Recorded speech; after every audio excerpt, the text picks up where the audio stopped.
ராட்டை நேயர்கள் அனைவருக்கும் வணக்கம். வணக்கங்க. வணக்கம் வணக்கம் பாஸ்கர், வணக்கம் ம். நேயர்களே.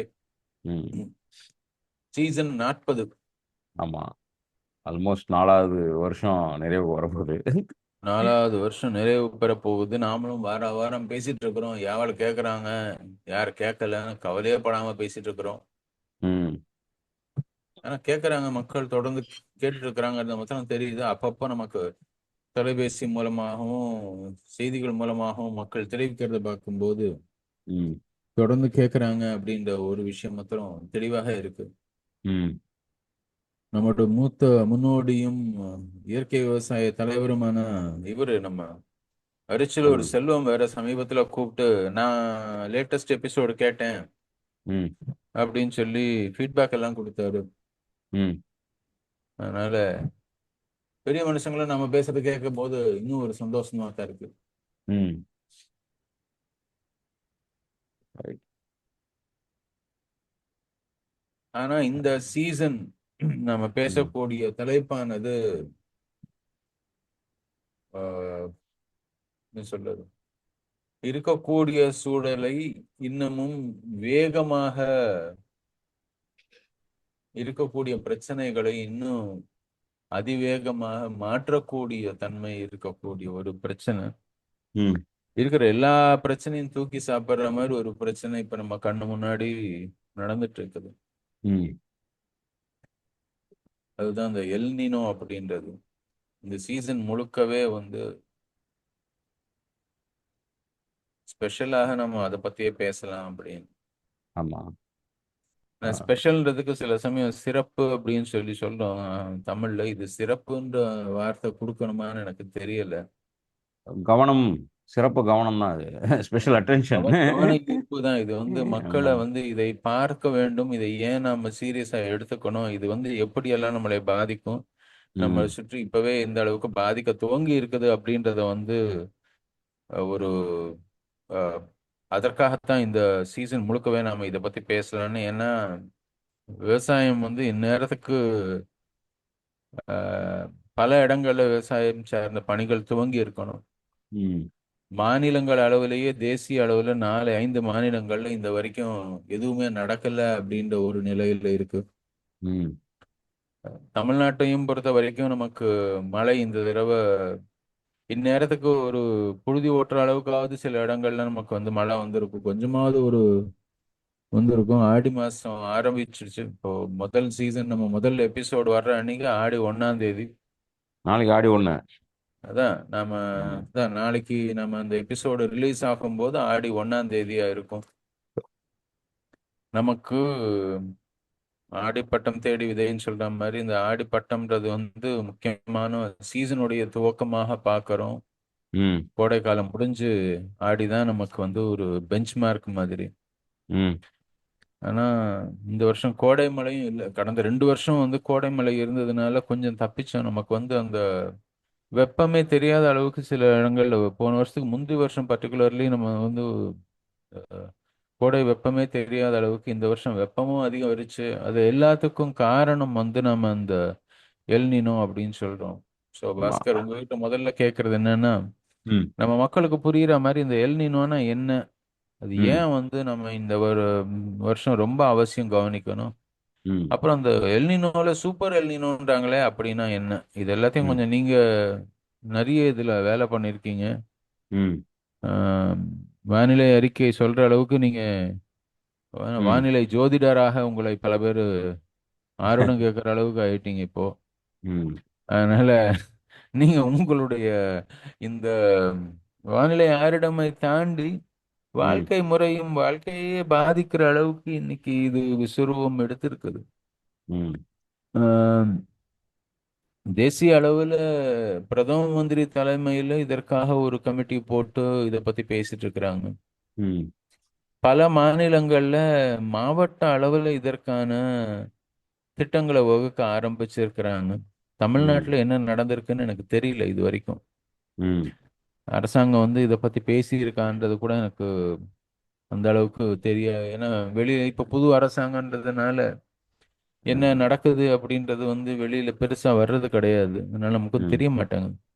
ம். ஸோ இந்த சூழல்ல நம்ம இதை பத்தி பேசுறது ரொம்ப அவசியம் அப்படின்றதுக்காக இதை வந்து ஒரு விழிப்புணர்வு விஷயமாகவே நாம வந்து இந்த சீசன் முழுக்க, ஏன்னா நம்ம ஆடி மாசம் முழுக்க அதை பத்தி பேச போறோம்.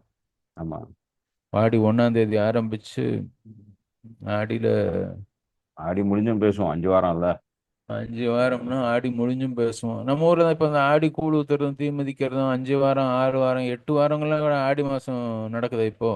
ம். ஆடி திருவிழா 8 வாரத்துக்கு ஓடுது. அதனால ம். இந்த ஆடி ஞாயிற்றுக்கிழமை இதை பண்றோம் அதை பண்றோம்னு திருவிழா எல்லாம் எடுப்போம் நம்ம ஊர்ல. ம். அது மாதிரி நம்ம 5 வாரம் இதை பத்தி பேச போறோம். ஸோ ம். ஒரு அறிமுகமாக இந்த எபிசோடு பேச போறோம். பாஸ்கர், ம். நீங்க இத கொஞ்சம் எளியதாக மக்களுக்கு புரிகிற மாதிரி நீங்க இதை பத்தி ஆமா. விளக்குனீங்கன்னா அதுல இருந்து தூங்கினா சரியா இருக்கும். யூஸ்வலாக எல்னினோ அப்படிங்கிறது இந்த climate சேஞ்ச் இல்லை கேட்டஸ்ட்ராஃபிக் கண்டிஷன் பற்றி பேசுறதுக்கு முன்னாடி இருந்து நடக்கிற ஒரு நிகழ்வு தான், இயற்கை நிகழ்வாக இருந்தது. அது ஆனால் எதிர்பார்ப்பதை விட ரொம்ப வேகமாக மாறுதுன்னு வரும்பொழுது தான் சிக்கல். இப்போ உதாரணத்துக்கு வந்து பசிபிக் பெருங்கடலுடைய மத்திய பகுதிகள்லையும் அதற்கு மேலேயும் உங்களுக்கு டிராபிக்கல் ரீஜியனை தொடுற இடத்துலன்னு வச்சுக்கோமே, சப்டிராபிக்கல் டிராபிக்கல் ரீஜியன் தொடுற இடத்துல கடலின் மேற்பரப்பு வெப்பநிலை வந்து இயல்பு நிலையை விட அதிகமாகும். அப்படி ஆகும்போது அது வந்து என்ன பண்ணும்னா, பெரும்பாலுமான மான்சூனை டிஸ்டர்ப் பண்ணும். அந்த மான்சூன் டிஸ்டர்ப் ஆகுறத வந்து பல வகையில பிரிப்பாங்க. நமக்கு வந்து இப்போ உதாரணத்துக்கு முதல்ல வந்து ம், ஒரு ஈக்குட்டோரியல் அண்ட் சப்டிராபிக்கல் ரீஜியன் மாதிரி இருக்கக்கூடிய நாடுகள்ல எடுத்துட்டோம்னா, அது கிளவுட் ஃபார்மேஷன்ல மேக உருவாக்கம், மேகத்தினுடைய நகர்வு, அதனுடைய திசை எல்லாமே என்ன பண்ணும்னா, இந்த எல்னினோ அப்படிங்கிற நிகழ்வு வந்து தீர்மானிக்கும். சூப்பர் எல்னினோங்கிறது வரலாற்று ரீதியா பதிவு பண்றாங்க. ஆனா இந்த முறை டெம்பரேச்சருடைய ரெய்ஸ் பார்த்தீங்கன்னா, உங்களுக்கு ஒரு வித்தியாசம் இருக்கு. அ அந்த டெம்பரேச்சர் ரெய்ஸ் வந்து உதாரணத்துக்கு 0.5 டிகிரி செல்சியஸ் உயரம் அப்படிங்கிற மாரி எதிர்பார்த்தோம். ஆவரேஜ் சொல்றேன் நான். நமக்கெல்லாம் இங்க கன்னாபின்னான்னு போகுது. நேத்தெல்லாம் 107 ஃபாரன்ஹீட். ஆனா மார்ச்ல இருந்து மேக்குள்ளேயே வந்து 1 டிகிரி மாற்றமும், மேலேருந்து ஜூனுக்குள்ள 1.7 டிகிரி மாற்றமும் பதிவாயிருக்கு. அப்போ உங்களுக்கு டபுள் கூட கிடையாது. இது வந்து 4 மடங்கு மாற்றம்.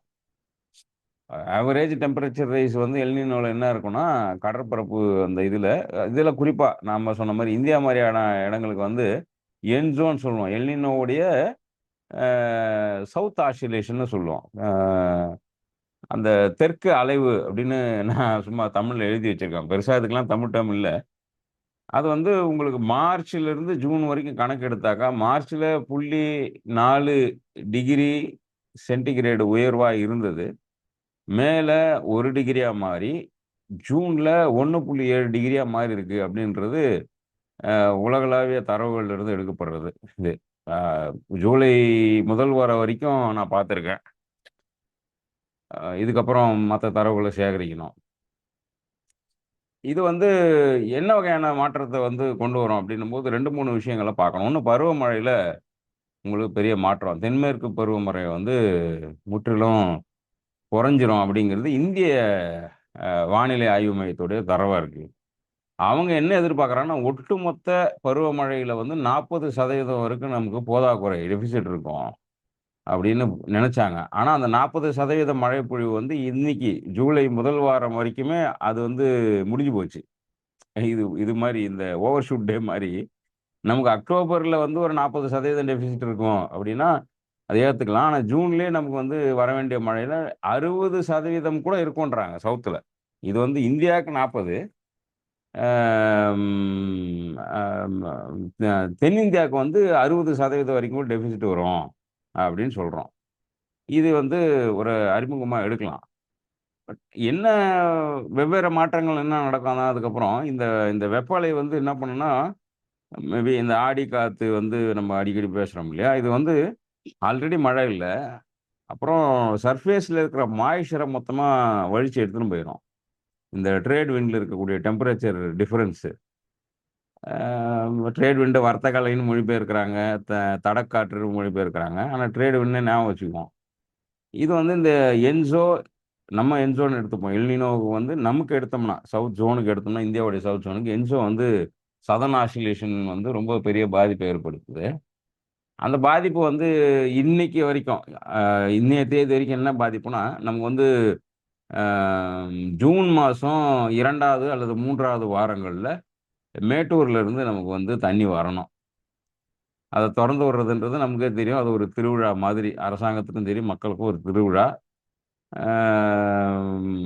எத்தனை பெரிய பகுத்தறிவுவாதியா இருந்தாலும் பூ தூவி அந்த தண்ணிய வரவேற்று தான் ஆவணும். அப்போ தமிழ்நாட்டுல இங்க வட தமிழகத்திலிருந்து முழுக்க தென் தமிழகம் வரைக்கும் இருக்கக்கூடிய பெரிய ஆறுகள கணக்கிட்டாக்கா, நமக்கு வெவ்வேறு சீசன்ல அது கரை புரண்டு ஓடணும். ஆடியில வந்து ஆறு வந்து ஒவ்வொரு கிராமங்களையும் கடந்து வரணும். கடைமடை பகுதியில இருக்கிறவன் அத கொண்டாடணும். இதுதான் அதனோட சிக்னிஃபிகன்ஸ். அந்த ஆடி ஆத்துப்பெருக்குங்கிறது என்னன்னா, அந்த ஆத்துல தண்ணி புரண்டு வர்றத ஒவ்வொரு கிராம மக்களும் திருவிழாவா கொண்டாடுவாங்க. அத ஒரு மேன் மேடா பண்றது நம்ம டேம தொறந்து விட்டு கொண்டாடுவோம். இது வந்து ஜூன் 2வது வாரத்துல நடந்திருந்தா, டெல்டா பகுதியில இருக்கக்கூடிய குறுவை சாகுபடி வந்து கிட்டத்தட்ட 6,500லிருந்து 7,00,000 ஏக்கர் அ பயிர் பண்றதுக்கு தயாரா இருக்கும். இந்த ஜூன் 2ஆம் வாரம்ன்றது. அம் அது வந்து இப்ப ஆடிப்பட்டம்ங்கிறது ஒரு மாதிரினா கூட, குறுவை சாகுபடி ஆடிப்பட்டத்துக்கு ஒரு 2, 3 வாரத்துக்கு முன்னாடியே தொடங்கிருது. ஜூன்லயே தொடங்கி ஒரு மாரி. இப்ப பட்டம் பருவம் தவறுனா கூட மக்கள் அத ஃபாலோ பண்றாங்க. பயிர்ல கொஞ்சம் இழப்பீடு ஏற்படுதே தவிர, ஆனா அந்த பட்டத்தை வந்து கணக்குக்கு ஏன்னா, என்னதான் காலநிலை மாற்றம் வந்தாலும், அந்த பருவத்த பயிர் செய்ய பட்டத்துல பயிர் போடுங்கிறது வந்து பண்ணும்போது தான் ஓரளவுக்காவது அது ஈல்டு இருக்கு. அதையும் தவறுனாங்கன்னா, இன்னும் சுத்தமா ஈல்டு இல்ல.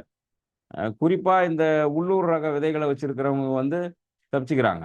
அத தாங்கி வளருது. ஒரு 10 நாள் தண்ணி தள்ளி போனா கூட, தாங்கி வளரக்கூடிய தன்மை அந்த விதைகளுக்கு உண்டு.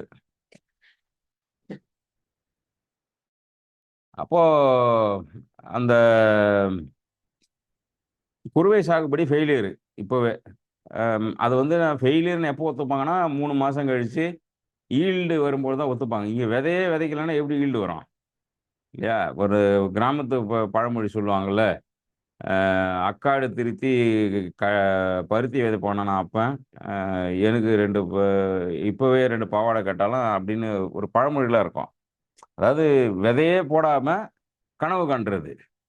எனக்கு என்னமோ அரசாங்கம் அப்படியான ஒரு கனவுல இருக்கோன்னு கூட தெரியுது. ஏன்னா 6, 6,5 லட்சம் ஏக்கர் வந்து உங்களுக்கு பயிர் சாகுபடி, குறிப்பா நெல் சாகுபடி பண்ணக்கூடிய டெல்டா மாவட்டத்தில, இந்த 40லிருந்து 50% நிலங்கள் வந்து இந்த மேட்டூர் அணை திறப்பு மையமா வச்சும், காவேரி அணை மையமா வச்சும் இருக்கு. இன்னைக்கு காலைல கூட தருமபுரி விவசாய கூட்டமைப்புல இருந்து போய் வீடியோ எடுத்து போடுறாங்க. சின்னாறுலேருந்து போட்டிருந்தாங்க. அது ஒரு காவேரியுடைய ஒரு கிளை மாரி. சுத்தமா தண்ணி இல்ல. ட்ரை இப்பவே. அது எப்பவுமே அது மாரி இருக்காது இந்த சீசன்ல.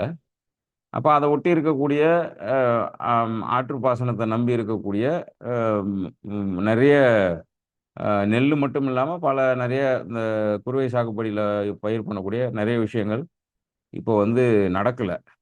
அத பத்தி இன்னும் அரசாங்கம் என்ன கன்சர்ன் எடுத்தது, எடுக்கலங்கிறது நமக்கு தெரியல. ஆனா நடக்கல. அப்போ 60% தண்ணிக்கு வந்து காணாம போச்சுன்னா, என்ன நடக்குங்கிறது நம்ம ரொம்ப யோசிக்கணும். இதுல ஆச்சரியகரமான விஷயம் என்னன்னா, இந்த எல்னினோவுக்கு தயாராயிட்டதாக ஐஎம்டி ரிப்போர்ட் படி, எல்னினோவை சந்திக்கிறதுக்கு தயாராயிட்டதுல, அ சவுத் இந்தியா 20% கூட தயாராவல அப்படிங்கிற மாரி ஒரு தரவுகள குடுத்துருக்காங்க. ஏன்னா நமக்கு வந்து லாஸ் பார்த்தீங்கன்னா, கிட்டத்தட்ட 40 டிஎம்சி தண்ணி வந்து நமக்கு லாஸு. 70, 72 டிஎம்சி வந்து நமக்கு கிடைக்கணும் ஜூன்ல. இப்ப 40 டிஎம்சி இல்ல. ஏன்னா மேலே வந்து 110 அடி இருக்க வேண்டிய அணையோட நீர்மட்டம் வந்து 70 வந்துருச்சு. 75, 77ன்னு. ஜூன் தொடக்கத்தில வந்து 70 தான் இருந்தது. அதனால தான் திறந்து விடல. ஏன்னா மினிமம் 108 இருந்தா தான் தொறந்து விடுவாங்க. அட்லீஸ்ட் ஒரு 105, 100வது இருந்திருக்கணும். இருந்திருந்தா கொஞ்சமாவது இருந்திருக்கும். ஆனா 40% குறைவா இருக்கிறதுனால திறந்தே விடல. ஆ என்ன சொல்றது? அ ஒரு கணக்கீடுபடி இதுவரைக்கும் அவங்க சொல்ற கணக்கீடுபடி ஜூலை வரைக்கும் ஒரு 13 13 மாநிலங்கள் வந்து கடுமையான வறட்சிக்கு உள்ளாகும்ன்னு சொல்றாங்க. அதுல கர்நாடகா, கேரளா, தமிழ்நாடு கேரளால மழை பெய்யுதுன்னு சொன்னா கூட, அது வந்து ஒரு இன்ஸ்டன்சஸ்ல நம்ம சொல்லுவோம்ல, ஒரு குறைந்த காலத்துல அதிக மழை பொழிவு ஏற்பட்டு, அதுக்கப்புறம் தண்ணி வேகமா ட்ரெயின் ஆயி காணாம போயிரும். ஆனா அது பயிருக்கோ, காடுகளுக்கோ, மக்களுக்கோ அது உதவியா இருக்குமானா இருக்காது. இது இது எல்லாமே இந்த கடல் வெப்பத்த வந்து அந்த மேற்பரப்பு வெப்பத்த சம்மந்தப்பட்டதா இருக்கு. 1. 2வது இது இது வந்து வெறுமனே பயிர் நம்ம பேசுறது வந்து ஈல்டு சென்ட்ரிக்கா இருக்கு இல்லையா? ஆனா உங்களுக்கு ஒட்டுமொத்தமாக ஒரு 12, 13 மாவட்டங்கள் வந்து கால்நடைய மையப்படுத்தி இருக்கக்கூடிய மாவட்டங்களாவும் இருக்கு. இதே இதுல டெல்டா ஒட்டி மட்டும் இல்லாம தென்பண்ணைய ஒட்டி இருக்கிறவங்க, பாலாறு ஒட்டி இருக்கிறவங்கலாம், அ கால்நடைய மையப்படுத்தின பொருளாதாரம் பெருசு. அந்த கால்நடை பொருளாதாரமும் இதுல 40லேருந்து 50% அடிபட வாய்ப்பு இருக்கு. ஏன்னா உங்களுக்கு மழையும் இல்ல, ஆற்றுப்பாசனமும் இல்லன்னா, கால்நடைகளுக்கான தீவன பற்றாக்குறை ஏற்படும். இந்த தீவன பற்றாக்குறை என்பது கடைகள நோக்கி திருப்பும். அது வந்து எந்த அளவுக்கு அஃபோர்டபுளா இருக்குன்னு தெரியல. உங்களுக்கு முன்ன மாதிரி புண்ணாக்கு பயன்படுத்தக்கூடிய அளவுலயும் நமக்கு இங்க இல்ல. ரொம்ப குறைச்சலா தான் இருக்கு. ஒண்ணு மூட்டையில வாங்கி தான் தீவனம் போடுறாங்க, அல்லதுன்னா மேய்ச்சல் நிலங்கள் தான். இது 2 தான் இப்ப இருக்கிற ஹை பாசிபிள் ஏரியா. இன்னொன்னு என்னன்னா, இந்த குறுவை சாகுபடி பாதிப்புனால ஏற்பட்டுச்சுன்னா, இதிலிருந்து வரக்கூடிய வைக்கோல் வந்து நீங்க யோசிச்சு பாருங்களேன். ஒரு 6,00,000 ஏக்கர்ல இருந்து கிடைக்கக்கூடிய வைக்கோல் என்பது எவ்வளோ பெரிய தீவனமா இருக்கும். பிரைமரி சோர்ஸ் ஆஃப் கேட்டல் ஃபாடரா இருக்கக்கூடிய இது. அந்த இதுவும் வந்து நமக்கு கிட்டத்தட்ட இவங்க பொருளாதார வார்த்தையில சொல்லணும்னா ஒரு பேங்க்ரப்சி நடக்கும். இந்த இதுல. இதெல்லாம் வந்து நம்ம கண்ணுக்கு தெரியாத நடக்கக்கூடிய ஆனா முக்கியமான மாற்றங்கள். உங்களுக்கு கால்நடை விஷயங்கள்ல வரும்பொழுது, உங்களுக்கு பால் உற்பத்தியில மாற்றம் வரும். விவசாயிகளுடைய பொருளாதாரத்தில மாற்றம் வரும். நோய் அதிகரிக்கும். அந்த வறட்சியில. உங்களுக்கு வந்து அதற்கு அவங்க செலவு பண்றது இருக்கு இல்லையா? இப்போ ஒரு கால்நடைக்கான செலவு இருக்கு இல்லையா? அத அஃபோர்ட் பண்ண முடியாம போவும். அப்போ பல்வேறு வகையில வந்து விவசாயிகள இது மேலும் கடன் சுமையும், வாழ்வாதார சுமையும் உயர்த்தக்கூடியதா இருக்கும். நம்ம எல்னினோ என்பது மழை பெய்யுமா பெய்யாதா, வெயில் அடிக்குமா அடிக்காதாங்கிற 2 வார்த்தையில ஒத்தையா ரெட்டையா புடிக்க ஆரம்பிச்சோம்னா, அந்த டைகாட்மனன்கள்ல புடிக்க ஆரம்பிச்சோம்னா ரொம்ப கஷ்டமா இருக்கும். ஆ இதுதான் வந்து தமிழகத்தை பொறுத்தவரைக்கும் ஒரு சின்ன அறிமுகமா பார்க்குறேன்.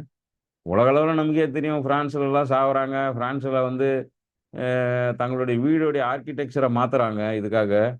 ஏன்னா, இதுவரைக்கும் அவங்க வந்து ஃபேன் மாதிரியான விஷயங்கள்லாம் அவங்க யூஸ் பண்ணணுன்ற அவசியமே இருந்ததில்ல. ஒட்டுமொத்த ஆர்க்கிடெக்சரும் அங்க மாறுது. ஒவ்வொருத்தரும் போட்டி போட்டுக்கிட்டு ஃபேன் வாங்குறாங்க. வீட்டுடைய டிரான்ஸ்பரன்சி தன்மையெல்லாம் மாத்துறாங்க, காத்து வர்றதுக்காக. அடைபட்ட வீடுகள் எல்லாமே திறக்குறாங்க அப்படின்னு ஆர்க்கிடெக்சரல் டிசைன்லயே சேஞ்ச் வருது. அதே மாரி ஒரு 30 டிகிரிக்கு தகுந்த போல தான் அங்கெல்லாம் ரோடு அமைச்சிருந்தாங்க. அதெல்லாம் அ உயரும் பொழுது அதனுடைய டெம்பரேச்சர் ரைஸ்ல ரொம்ப சர்வசாதாரணமா ஆவரேஜ் டெம்பரேச்சர் 25க்கு மேலலாம் போறதுனால, அந்த ரோடுலாம் என்ன ஆச்சு நம்ம பார்க்குறோம். அங்கங்க பிளாஸ்டிக் மெல்ட் ஆகுது. ஏன்னா டெம்பரேச்சர் ரேஞ்ச் அதிகம். நம்ம எப்பவுமே டெம்பரேச்சர்ன்றத வந்து கிளைமேட்ட பொறுத்தவரைக்கும் ரேஞ்சா தான் பார்க்கணும். அதாவது 10 டிகிரி டெம்பரேச்சர்ல ஆவரேஜ்ல இருக்கிறவங்களுக்கு 20ன்றது, இங்க நம்ம 35ல இருக்கவங்க 45க்கு போற மாரி தானே. அதனால 25 தாங்க முடியாதான்னு இப்ப தமிழ்நாட்டுல வேலூர்ல உட்காந்துக்கின்னு, இப்ப இமாச்சல்ல ஒரு 30 டிகிரி வருதுன்னு வைங்க. அவங்களுக்கு ரொம்ப பெருசு இல்ல. அவங்க ஆவரேஜ் டெம்பரேச்சர் 15ஆ இருக்கும். அவன் 30ஆ மாறும்பொழுது, நமக்கு இங்க வந்து 50 டிகிரி மாதிரி. இல்லையா? அப்போ இந்த டெம்பரேச்சர் ரேஞ்சுல தான் பார்க்கணுமே தவிர, டெம்பரேச்சர நம்பராக ஒரு அப்சல்யூட் நேச்சுரல் நம்பரா பார்க்கக்கூடாது. அப்படிங்கிறதையும் புரிஞ்சுக்கணும்னு நெனைக்கிறேன். இதெல்லாம் புரிதலுக்கு இது இன்னும் ஆழமா பேச வேண்டிய சப்ஜெக்ட்டா இருக்கு. ஒரு அறிமுகத்துக்காக இத சொல்றேன் நான்.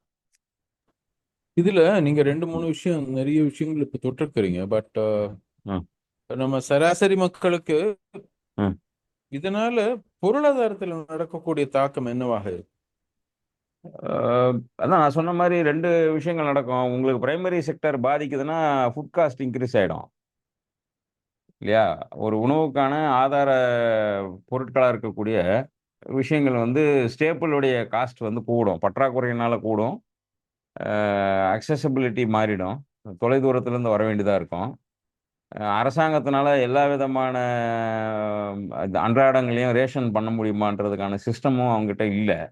அவங்க அரிசி குடுக்குறாங்க, எண்ணெய் குடுக்குறாங்க, சில விஷயங்கள் எக்ஸஸா குடுக்குறாங்களே தவிர, அவங்களால இதை ரேஷன் பண்ண முடியுமான்னு தெரியல. அப்போ 2 பிரச்சனை வரும். அக்சஸிபிலிட்டியில ஒரு பிரச்சனை வரும். அஃபோர்டபிலிட்டியில ஒரு பிரச்சனை வரும். வசதியா இருக்கிறவங்க எங்களுக்கு இது பிரச்சனைன்னு சொன்னாங்கன்னா, அவங்களுக்கு வந்து அக்சஸிபிலிட்டி இஷ்யூ வரும். வசதி குறைஞ்சவங்களுக்கு அஃபோர்டபிள் இஷ்யூ வரும். பணம் வச்சுக்கிட்டு பெற முடியாத நிலையும் வரும். பணம் இல்லாம இருக்கும் பொழுது கூடுதலா சிரமப்பட்டு அதற்காக கடன் வாங்க வேண்டிய சூழலோ, இல்ல தாங்கிட்ட இருக்கக்கூடிய சேமிப்ப கரைச்சிக்க வேண்டிய சூழலோ வரும். இது அடிப்படையில. நான் பிரைமரி செக்டார் உணவு மட்டும் சொல்றதுல சொல்றேன். 2வது ஆரோக்கிய கேடு. நம்ம இந்த வருஷம் அதிகமா பேசவே இல்ல. மக்களுக்கு ஏற்படக்கூடிய ஆரோக்கிய கேடு, உழைப்பு வந்து சரியா இந்த வெப்பநிலையில நீங்க இயல்புல ஒரு 8 மணி நேரம் தொடர்ச்சியா ஆக்டிவா வேலை செய்யக்கூடிய ஆளா இருந்தீங்கன்னா, 4 மணி நேரம் தான் உழைக்க முடியும். அப்போ உங்களுடைய மீதி 4 மணி நேரம் உங்கள சோர்வாக்கிரும். நீங்க கம்பெனிகள்ல இல்லாம நீங்க வந்து சொந்த உழைப்பு தான் போடணும் அப்படின்னா, உங்களுடைய உடல் வந்து இந்த டெம்பரேச்சருக்கு ஒத்துழைக்கிறதுல ரொம்ப சிரமம் இருக்கும்.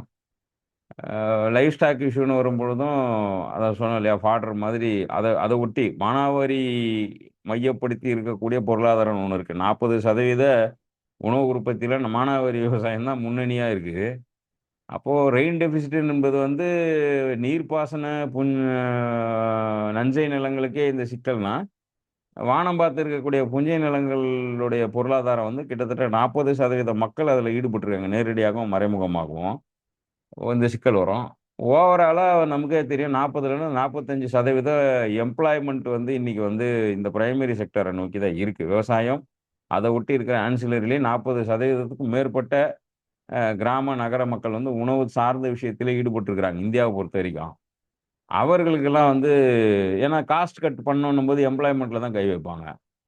இப்போ நீங்க வந்து 1000 பேரு வந்து டெலிவரி பாயா இருக்கான்னா, அவன் அவன் இந்த ஓவர் ஹெட்ஸ் வைக்கும்பொழுது, இந்த டெலிவரி பாய் ஓவர் ஹெட்ஸோ, இல்ல ப்ராசஸிங், வேர் ஹவுஸ்லாம் வைக்கிறாங்க இல்லையா? அதெல்லாம் கட் பண்ணணும். ப்ராடக்ட்டோடைய காஸ்ட்ட ஏன்னா ஃபுட் இன்ஃப்ளேஷன வந்து மெயின்டெயின் பண்ணா தான் உங்களுக்கு மத்ததெல்லாம் இருக்குன்னு ஒரு கட்டுப்பாடு வரும். அப்ப அந்த இன்ஃப்ளேஷன கட் பண்ணணும்னு இவங்க நினைக்கும் பொழுது, அவங்க நேரடியா கையில வைக்கிறது ஒண்ணு சம்பளமா இருக்கும். இல்லன்னா வேலையே அவங்களுக்கு வந்து உறுதியா இருக்காதா இருக்கும். இதெல்லாம் வந்து நேரடி பாதிப்புகளா இருக்கும். மறைமுகமா சொல்லும்பொழுது, நான் சொன்ன மாரி ஆரோக்கியத்தில கேடு, வாட்டர் ரிசர்வாயர் உங்களுக்கு ஏற்கனவே திருவண்ணாமலையில இப்போ கடந்த 3 ஆண்டுகளாக வரக்கூடிய தேசிய அளவு அறிக்கையில திருவண்ணாமலை வந்து இந்தியாவிலேயே முதலிடமா இருக்கு. வேகமா வந்து நிலத்தடி நீரை இழக்கிறதுக்கு. காரணம்னா தண்ணி நிக்கிற மாரியான எந்த சோர்ஸையும் அவங்க மறைச்சுட்டாங்க. உங்களுக்கு வரத்து கால்வாய், போக்கு கால்வாய் ஏற்கனவே அடைப்பு இருக்கிறதுனால தண்ணி வரவும் வராது, போகவும் போவாது அப்படின்னா, மழை பெய்யும்போது எங்கேயுமே நிக்காது இல்லையா? அதிக குளங்கள் கொண்ட ஊரா இருக்கு அது. கன்னியாகுமரி, நாகர்கோயிலுக்கு அப்புறம். டவுனு டவுனுக்குள்ளயே 300 குளத்துக்கு மேல இருந்ததாக பதிவு பண்ணி வச்சிருக்காங்க. திருவண்ணாமலை ஒரு 10, 20 கிலோமீட்டர நீங்க டிராவல் பண்ணீங்கனாலே அவ்ளோ குளங்கள பார்க்க முடியும். எதுக்குமே வரத்து கால்வாய், போக்கு கால்வாய் இல்லன்றதுனால, மழை பொழிவும் இல்ல அப்படின்னா, சுத்தமா உங்களுக்கு வந்து எல்லா விதமான ஆக்டிவிட்டியும் பாதிக்கும். தண்ணிய காசு குடுத்து வாங்குறதுக்கு இப்ப மக்கள் வந்து விவசாய நிலங்களுக்கு தனியா காசு குடுத்து வாங்குறது. வாட்டர் மீட்டர் பத்திலாம் இங்க நெறைய வாய்க்கிழிய பேசுறாங்க. ஆனா எந்த வாட்டர் மீட்டர் வச்சு என்ன பண்றது? தண்ணி இல்லாத. அப்போ மறுபடியும் ஒரு என்ன சொல்றது? அ பிபிஎல், பிலோ பாவர்ட்டி லைனோ, இல்ல மிடில் கிளாஸோ இவங்கலாம் வந்து தண்ணிய அஃபோர்ட் பண்ண முடியாத சூழல் வந்து இருக்கு. இப்பவே இருக்கு. நான் அது ஏதோ கனவு மாதிரி ஏதோ நடக்க போறத பிரெடிக்ஷன் மாதிரி சொல்லல. இப்பவே வந்து விவசாய நிலங்களுக்கு லாரில தண்ணி வாங்கி ஊத்தவே பணம் கொண்டு போய் நீங்க வரிசையில நின்னாவே லாரியில தண்ணி குடுக்க இன்னைக்கு இடம் இல்ல. அப்படின்ற சூழல ஒரு வாரமா பார்த்துட்டு இருக்கிறோம். திருவண்ணாமலையும், திண்டிவனம், விழுப்புரம், கள்ளக்குறிச்சி இந்த சைடுல. அதே மாரி அந்த பக்கம் கிருஷ்ணகிரி, தருமபுரி சைடுலாம் தண்ணி வந்து அவ்வளோ பெரிய சிக்கலா பார்க்கப்படுது. அதனால பெருநகரங்களை மையமா வச்சு பார்த்தோம்னாக்கா, இங்க இருக்க போறது வந்து ஒரே ஒரு விஷயம் சூடு தான். ஆனா பெருநகரங்கள்லேருந்து கொஞ்சம் தள்ளி போயி, இந்த பெருநகரங்களுக்கு சப்ளை பண்ணக்கூடிய புரொடக்ஷன் சென்டர்லாம் பார்த்தீங்கன்னாக்கா, எல்லா வகையிலயும் இது பாதிப்பு ஏற்படுத்தும். ஒண்ணோட ஒண்ணு தொடர்பு தானே. உங்களுக்கு விவசாயம் பாதிக்கப்பட்டு உணவுப் பொருள் சம்பந்தமான பற்றாக்குறை வந்தாக்கா, அ கிட்டத்தட்ட இது வறட்சின்னு அறிவிக்க வேண்டிய ஒரு சூழல் தான் நமக்கு இப்ப இருக்கு. அ தெரியல அக்டோபர் வரைக்கும் நமக்கு இந்த செப்டம்பர் வரைக்குமே இந்த எல்னினோவுடைய சூப்பர் எல்னினோவுடைய தாக்கம் சவுத் இந்தியால இருக்கும். வடக்க வேற மாரி இருக்கு. எக்ஸ்ட்ரீம் ரெயின்ஃபால் இருக்கு. நான் சொன்ன மாரி மேகாலயா வந்து நேத்து கூட அந்த அரசாங்கம் அறிவிச்சிருச்சு. மேகாலயாக்கு யாரும் பயணம் பண்ண வேணாம். எக்ஸ்ட்ரீம் ரெயின் பிரசிடென்டட் ரெயின் அதிகமா இருக்கு. ஒரு 55 சென்டிமீட்டர் பெய்யுது ஒரு நாளைக்கு திடீர்னு. ஆம், மழையா இருக்கு, சரிஞ்சிடுது. மக்கள் வந்து ரொம்ப டோப்போகிராஃபிக்கலி அவங்க வந்து சிதறி சிதறி இருக்கிறதுனால அது நமக்கு பெரிய பேரிடரா நமக்கு தெரியல.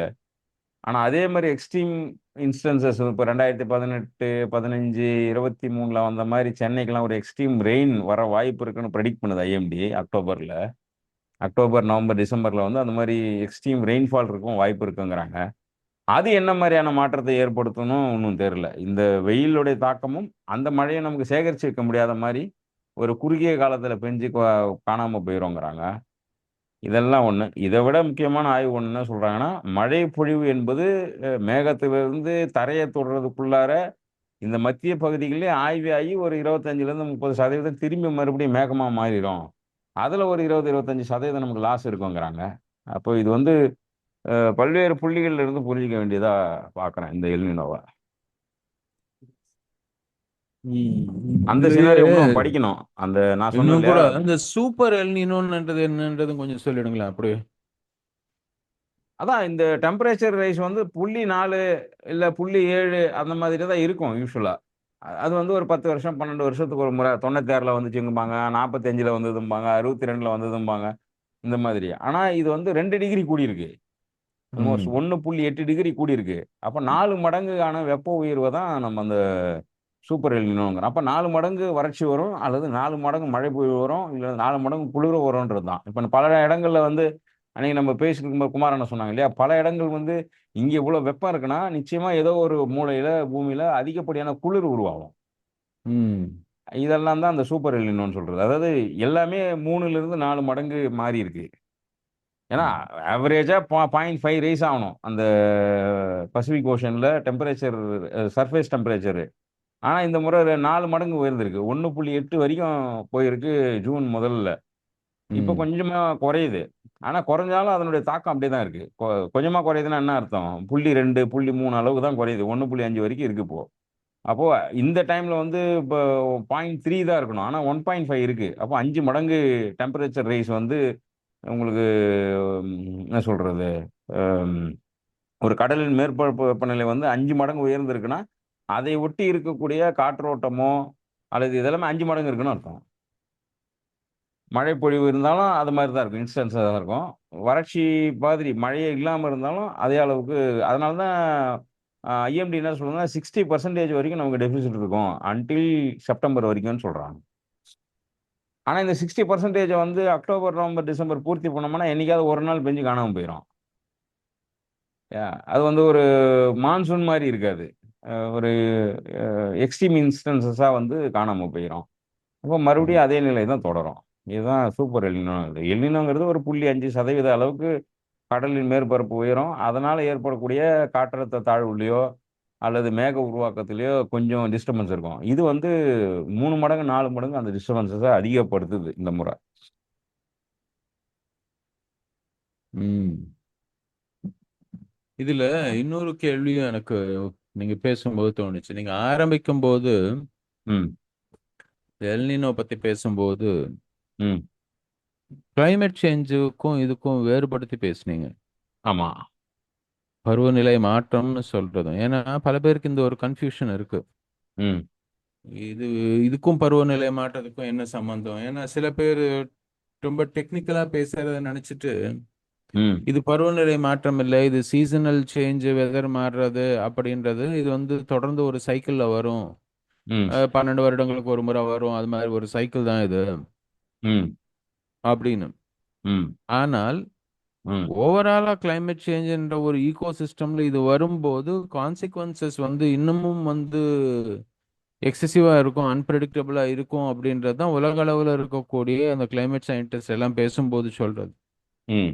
ஸோ இதை கொஞ்சம் நீங்க இன்னும் கொஞ்சம் எக்ஸ்பேண்ட் பண்ணி பேசுனீங்கன்னா கேட்குறவங்களுக்கு கொஞ்சம் வசதியா இருக்கும்னு தோணுச்சு. ஏன்னா பல நேரங்கள் என்ன ஆகுதுன்னா தாங்கள் ஏதோ படிச்சுட்டதாக நினைச்சிட்டு ம், பருவநிலை மாற்றத்துக்கு இதுக்கும் பெரிய சம்மந்தம் இல்லை, இது சீசனெல்லாம் வர்றது தானே முன்னாடியே ம், அப்படின்னு சொல்லி பேசக்கூடிய ஆட்கள் இருக்கிறாங்க. ம். சீசனலா உங்களுக்கு பிளஸ் ஆர் மைனஸ் 4% இருக்கும். ஒரு எல்னினோல. நீங்க 2000 எது எது வந்து நமக்கு எல்னினோவா தீர்மானிச்ச வருஷம்னு எடுத்தீங்கன்னா, 2015 வந்து சூப்பர் எல்னினோன்னு தீர்மானிச்சாங்க. அப்போ வந்து சிவியர் டிராட். இல்லையா? அப்ப 2023ல வந்து இருந்தது வந்து எல்னினோ கிடையாது. பட் அது வந்து கிளைமேட் கண்டிஷன்ல நமக்கு வந்தது. நார்த் ஈஸ்ட் மான்சூன் உடைய விஷயத்துல. அதுல வந்து ஒரு 6% தான் இவங்க கணித்தத விட முன்ன பின்ன இருந்தது. ஆனா இந்த சூப்பர் எல்னினோவும் கிளைமேட் இதுவும் 2ம் சேரும்பொழுது, கிட்டத்தட்ட உங்களுக்கு வந்து 25லேருந்து 30% சேஞ்ச் இருக்கும். பிரெடிக்ஷன்லயே.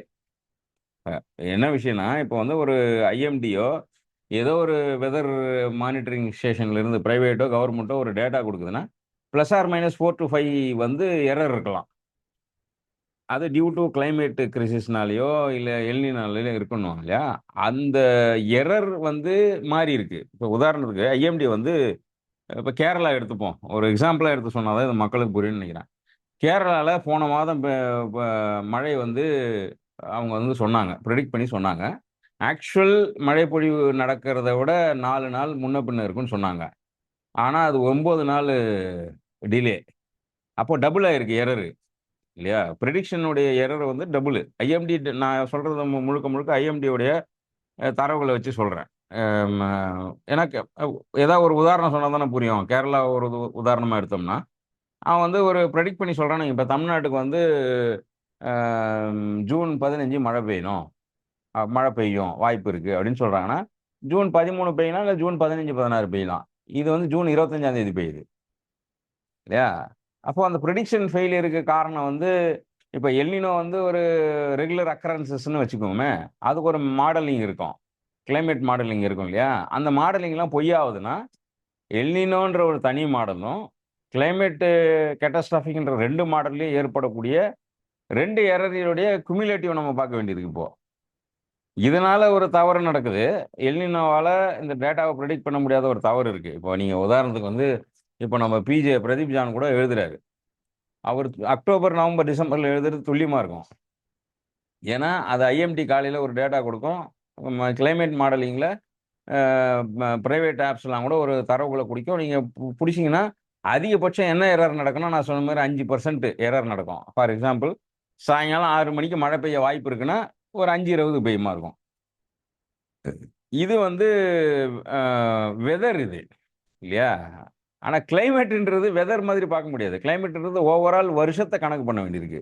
ஓவரால் வருஷத்த இன்னைக்கு பிரெடிக்ட் பண்றதுல 20, 30% எரர் ஐஎம்டிக்கு இருக்கு. இதுவரைக்கும் நம்ம பார்த்ததில்ல. ஏன்னா, அவன் 10 நாள் கழிச்சு தான் அவன் சொல்றது நடக்குது. இல்ல 10 நாள் முன்னாடி நடந்துருது. இப்போ நார்த் ஈஸ்ட் சம்பந்தமா அவங்க குடுத்த தரவுகள் படி, அது எக்ஸீட் ஆயிடுச்சு ஆல்ரெடி. அவங்க குடுத்த தரவுகள்ல வேலை செய்யல. அப்போ இது வந்து எல்னினோங்கிறது ரெகுலர் அக்கரன்ஸஸா இருந்தா, அவங்க தரவுகள்ல இருந்து ஒரு 5லேருந்து 6% இல்ல 4% அவங்க பிரெடிக்ஷன்ல எரர் இருந்ததுன்னா, அந்த மாடல் ஒர்க் ஆவுறது சரின்னு அர்த்தம். அந்த கிளைமேட் மாடல். ஆனா, இப்போ வந்து அந்த மாரி நடக்கல. 10 நாள், 20 நாள் தள்ளி போகுது. சில நேரம் நடக்கவே மாட்டேங்குது. இல்லையா? அப்போ இது நடக்கலன்னு சொல்லி அவங்க வந்து ஒரு டிஸ்க்ளைமர் போட வேண்டியிருக்கு. அப்ப இதெல்லாம் வந்து கிளைமேட்டோட சேர்ந்து கவனிச்சா மட்டும் தான் பார்க்க முடியும். வெறும் எல்னினோங்கிறத கிளைமேட் சேஞ்ச கழிச்சுட்டு பார்க்கக்கூடியதா நாம பார்க்க முடியாது. 2வது சீசனல் ஃபோர்காஸ்ட்ங்கிறது வேற. அது அது வந்து நம்ம சொல்ற மாரி அக்டோபர், நவம்பர், டிசம்பருக்கு பார்க்குற மாதிரியோ, இல்ல ஜூனுக்கு மட்டும் பார்க்குற மாரியோ பார்க்கலாம். அதுல தான் உங்களுக்கு வந்து அ என்ன சொல்றது? யூசுவல் வந்து நமக்கு வந்து 80 சென்டிமீட்டர் வரைக்கும் 3 மாசத்துல இருக்கும். இருக்கணும். அ ஆனா அவன் அந்த 80 அப்படின்னு சொன்னாக்கா 85 வரைக்கும் போலாம். இல்லன்னா 75 வரைக்கும் போலாம் இல்லையா? ஆனா 2023லயே அந்த எரர் 10%ஆ இருந்தது. 4% 5%ஆ இருக்க வேண்டிய பிரெடிக்ஷன் எரர் அப்படி இருக்குன்னா, அந்த மாடல் ஃபெயிலியர்ன்னு தானே அர்த்தம். அந்த மாடல வச்சு இன்னைக்கு நம்ம பேசக்கூடிய கருத்துக்கள் இருக்கு இல்லையா? இப்ப ஆல்ரெடி எக்ஸிஸ்டிங் மாடல வச்சு பேசக்கூடிய கருத்துக்கள் வந்து இன்னைக்கு தவறா போறதுக்கு காரணம் இதான். அதனால தான் இன்டர் பேனல் கவர்ன்மென்ட் அப்புறம் ஃபுட் செக்யூரிட்டி சம்மந்தமா இருக்கிறதெல்லாம், உலகளாவிய குழுக்களாக இணைஞ்சு அதில வேலை செய்றாங்க. அரசாங்கமும் அதனால தான் எனக்கு தெரிஞ்சு இன்டர் பேனல் கவர்ன்மென்ட் ஏதோ ஃபார்ம் பண்ணணும்னு பேசியிருப்பாங்கன்னு நெனைக்கிறேன் மத்திய அரசாங்கம். ஃபார்ம் ஆச்சா என்னான்னு தெரியல. மாநில அரசாங்கத்தோட அதனுடைய தரவுகள் நம்மட்ட இல்ல. அப்போ ஒரு ஊரையோ அல்லது ஒரு சிறு காலத்தின் அளவை எடுத்துக்கிட்டு பேசுறதுங்கிறது, கிளைமேட் உங்களுக்கு சீசன பிரெடிக்ட் பண்ண முடியும். அல்லது ஒரு டேவோட வெதர பிரெடிக்ட் பண்ண முடியுமா இருக்கும். ஏன்னா, அது தெரியும் இல்லையா? முன்ன பின்ன தெரிஞ்சவங்க. இப்ப இன்னைக்கு வந்து 25 டிகிரி தான் இருக்கும் அப்படின்றது, ஒரு நாள் முன்னாடியே பிரெடிக்ட் ஆயிடுது. அத வச்சு சொல்ல தான் முடியும். அது வந்து தொழில்நுட்பம் மட்டும் போதும். ஒரு சீசனல் பிரெடிக்ஷனையும் அல்லது வெதர் சம்பந்தமான அ விஷயங்கள பேசுறவங்களுக்கு வந்து மாடல் போதுமா இருக்கும். ஆனால் உங்களுக்கு super El Niño with climate change ரெண்டுத்தையும் பிளண்ட் பண்ணி பார்க்கணும்னாக்கா உங்களுக்கு பூமியை பற்றின ஓவரால் ஜியாகிரபி தெரிஞ்சிருக்கணும், ஹைட்ரலாஜிக்கல் சைக்கிள் தெரிஞ்சிருக்கணும், ஓஷன் கரண்ட் தெரிஞ்சிருக்கணும். இது வந்து ஏன்னா இது பசிபிக் ஓஷனில் மட்டும் நடக்கிற விஷயமா இல்லை. மேலேருந்து கீழே ஆர்டிக்லேருந்து அண்டார்டிக் வரைக்கும் மேலே கீழே போயிட்டு வர்றதும் நம்ம பார்க்கணும். அதே போல் ஈஸ்ட் டு வெஸ்ட்டு ஃப்ளோ ஆகக்கூடிய இந்த ஓஷன் கரண்ட்டையும் பார்க்கணும். அப்போ ஹைட்ரலாஜிக்கல் சைக்கிள் வந்து உங்களுக்கு நார்த்து சவுத்தாக இருக்குது, ஓஷன் கரண்ட் வந்து ஈஸ்ட் வெஸ்ட்டாக இருக்குது. இது எல்லாத்தையும் சேர்த்து பார்க்கும்போது தான் பூமி என்னவா நகரம்ன்றது. இன்னொன்று, நான் முதல்ல சொன்ன மாதிரி பெருநகரங்களுக்கான ப்ரொடிக்ஷனோட நின்றுடுச்சுன்னா அது ரெயின்ஃபாலு அதோட நிற்கும்போது கிளைமேட் பிரச்சனையே தெரியாது. நீங்கள் கிரவுண்ட் வாட்டர் லெவலு, டேமு, அப்புறம் அதை ஒட்டி இருக்கிற விவசாயம், பருவம் பொய்த்து போகிறது, விதை முளைக்காம போகிறது, அது அதனுடைய முளைப்பு திறன் மாறுவது, ஒரு ஒரு குறிப்பிட்ட தேதி தள்ளி போட்டிங்கன்னா முளைக்காதுங்கிறது விவசாயிக்கு தெரியும். அது வந்து 20 நாள் கழிச்சு மழை வருதுன்னு என்ன பண்ண முடியும்? அப்போ அவருக்கு ஜெர்மினேஷன் லாஸ். ஆக்சுவலி சீட் ஆக்ட்லாம் சொல்கிறபடி பார்த்தாக்கா ஜெர்மினேஷன் லாஸ் இருந்தாக்கா சட்டப்படி குற்றம்ன்றாங்களே, இது யாருடைய குற்றமாக போய் வைக்கிறதுன்னு பல்வேறு கேள்விகளோட அணுகுனா தான் இதை கிளைமேட் கிரிசிஸோட பார்க்க முடியும். வெறுமனே மழை பெய்யுமா பெய்யாதான்னு ப்ரெடிக்ஷனில் பார்த்தோம்னாக்கா அது டெய்லி ஒரு ப்ரெடிக்ஷன் சொல்லலாம் தான். இன்னைக்கு 50 சென்டிமீட்டர் பெய்யும், நாளைக்கு 40 பெய்யும், நாளைக்கு பெய்யாமல் போன்றது. அந்த ப்ரெடிக்ஷனுக்கும் இந்த சோஷியோ எக்கனாமிக் வகையில் மொத்தமாக பார்க்கறதுக்கும் வித்தியாசம் இருக்குன்னு நினைக்கிறேன்.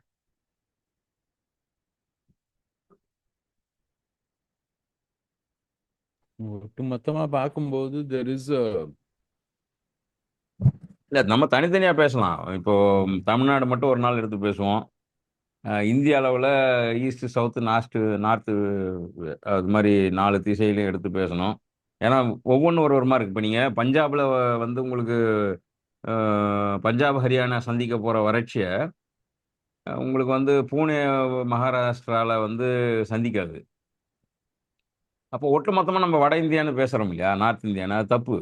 ஆக்சுவலாக ஹிமாச்சலுக்கும் ஹரியானாவுக்கும் எவ்வளோ பக்கம், ஆனால் ரெண்டுத்துக்கும் அவ்வளோ வித்தியாசம் இருக்கு இல்லையா, கிளைமேட்லேயும் சரி, விவசாய பண்புலையும் சரி, அதனுடைய எல்லாத்துலேயுமே, அவங்களுடைய பொல்யூஷன்லேருந்து எல்லாமே. இதில் பியூட்டியாக என்னென்னா இந்த இந்த வெப்பம் வந்து உங்களுக்கு மழை பெஞ்சாதான் பொல்யூஷன் குறையும். நான் பொல்யூஷன் சொல்கிறது இண்டஸ்ட்ரியல் பொல்யூஷன் இல்லை, சும்மாவே டஸ்ட்டு. உங்களுக்கு வந்து ஃப்ரீ ரேடிக்கல் மாதிரி சுற்றின்னு இருக்கிற டஸ்ட்டு உங்களுக்கு மழை பெஞ்சாதான் அது செட்டில் டவுன் ஆகும். அதே செட்டில் ஆகாது சீக்கிரத்தில். இதெல்லாம் அடுத்தடுத்த ஹெல்த் சம்மந்தமானது. லங் சம்மந்தமான பிரச்சனையை வந்து ஹரியானா பஞ்சாப்லையும் அதிகமாக அனுபவிக்கிறாங்கன்னா அங்கே டஸ்ட் பார்ட்டிகல் செட்டில் டவுன் ஆகிற அளவுக்கு நம்ம விடுறதே இல்லை டெல்லியிலேருந்து, இல்லையா? அப்போது அது அது அது எல்லாமே ஒரு பேராமீட்டராக பார்க்குறேன். இந்த இந்த வெயிலுடைய பேராமீட்டரில் அதெல்லாம் கவனிக்கணும்னு பார்க்குறேன். நிறைய ஆஸ்பெக்ட் இருக்குது, அதெல்லாம் தொடர்ச்சியாக பேசணும் தேசிய அளவில், உலக அளவில். ஏன்னா இது இது வந்து திருவண்ணாமலை பிரச்சனை, மெட்ராஸ் பிரச்சனை, இது சிவகங்கையோட பிரச்சனை, நாகப்பட்டினத்தோட பிரச்சனைன்னு அப்படி சுருக்க முடியாது. ஏன்னா இந்த பிரச்சனைகள்லாம் மூல காரணம் கடல்லேருந்து உருவாகுது. நாம் செஞ்ச தவறும் சேர்ந்து இருக்கு, எல்லாம் சேர்ந்து இருக்கிறதுனால இதை முழுமையாக அணுக வேண்டிய அவசியம் நமக்கு இருக்குன்னு நினைக்கிறேன்.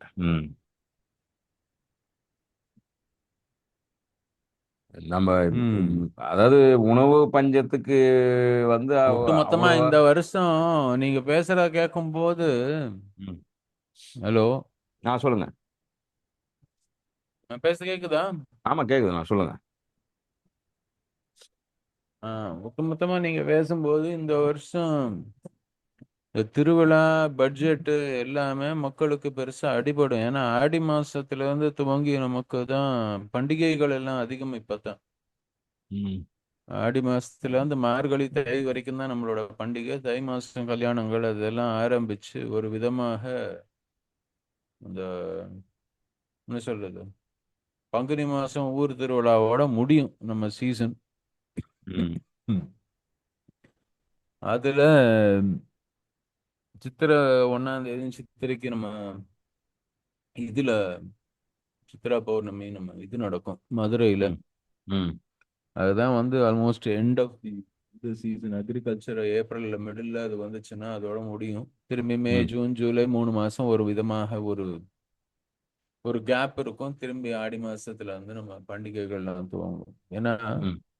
ஒரு பக்கம் இது நடக்கும்போது இதனால இருக்கக்கூடிய பொருளாதார நெருக்கடி நடக்கும்போது, இன்னொரு பக்கம் மீண்டும் மீண்டும் இந்த ஈரான் போர்னால எரிசக்தியினால் நடக்கக்கூடிய பிரச்சனைகள், ம் அதன் மூலமாக வேளாண்மைக்கு தேவையான இடுபொருட்கள், நம்ம ஃபெர்டிலைசர்ல இருக்கக்கூடிய தட்டுப்பாடு, ம் இதை பத்தின ஒரு மிகப்பெரிய ஒரு நெருக்கடி வேளாண்மைக்கு இது தவிர நடக்க போகுது.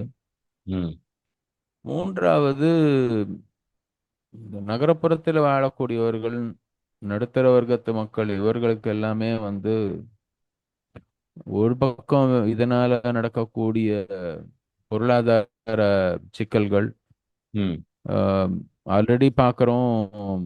கிடுகிடுன்னு கடந்த ஒரு 2 மாசத்துல எல்லா விலைகள் எல்லாமே வந்து ஏறிட்டு இருக்குது.